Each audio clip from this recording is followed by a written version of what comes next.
Kila mwaka nchi unapoanza, watu tuna mipango mbalimbali, tuna malengo ya kufungua biashara, tuna malengo ya kuanzisha kitu chochote, kufungua makampuni. Lakini baada ya mwaka kuisha, asilimia kubwa sana ya watu wanajikuta wanashindwa kukamilisha au kutimiza hayo malengo yao, na takwimu inakwambia kwamba ni 8% tu hadi 10 ndio watu ambao wanafikia malengo yao kwa mwaka, na 90% hadi 92 ni watu ambao huwa hawatimizi malengo yao kwa mwaka mzima. Sasa ukiangalia shida ni nini au changamoto iko wapi? Sasa leo nataka nikwambie mambo matano ambayo watu wanaofanikisha malengo yao kwa mwaka huwa wanafanya au huwa wanapitia kabla ya kuanza au kupanga malengo yao ya mwaka.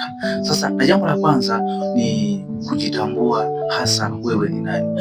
Watu wanaofanikiwa zaidi kwenye maisha ni wale watu ambao wanajitambua, hasa wao wanafaa zaidi kwenye eneo gani, wanaweza kufanya makubwa zaidi kwenye sekta gani. Kwa mfano, kuna mtu anajijua kwamba mimi nikiwa na biashara ya kufuga kuku ni biashara ambayo inaweza kunifanya mimi nifike sehemu fulani, au mimi nikifanya nikiwa kinyozi, mwisho wa siku najikuta nafika mbali sana. Sasa watu wanaofahamu kwamba wao wanapaswa kufanya nini kwa mwaka au katika maisha yao ni watu ambao wanajikuta wanafanikiwa sana na wanajikuta wako mbali sana kimaisha, na hiyo ni jambo la kwanza. Na jambo la pili au ishu ya pili ambayo mtu unahitaji kufanikiwa leo hii unapaswa kuifanya kabla haujapanga malengo yako ni kujua unataka nini.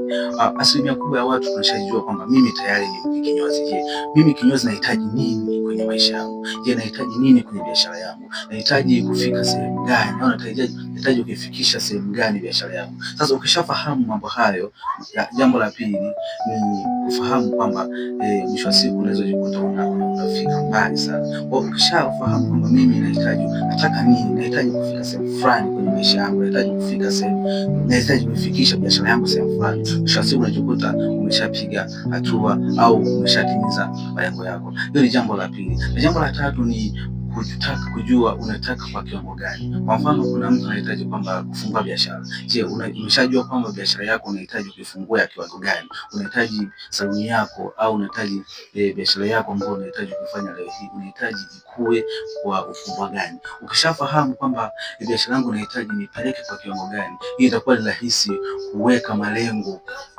kwa kadri ya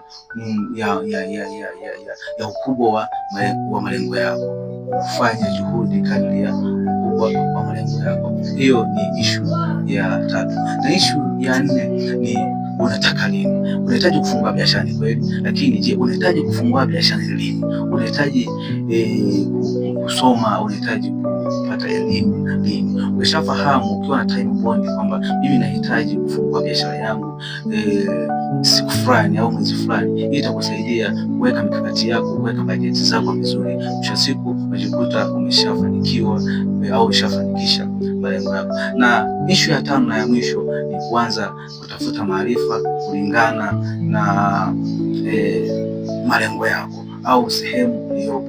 Usianze kutafuta maarifa nje na malengo yako. Lazima utafute maarifa au uanze kujijenga kulingana na jinsi malengo yako yalivyo. Kwa mfano, wewe unahitaji kufungua biashara ya ususi, lazima uanze kufuatilia ususi kwa namna gani. Unahitaji kufungua labda biashara ya kuku, lazima ukutane na wafugaji wengine ambao tayari umeshapata uzoefu katika eneo hilo, ili wakusaidie wewe kujenga, na mwisho wa siku ufike na ufanikishe malengo yako kwa ushindi zaidi.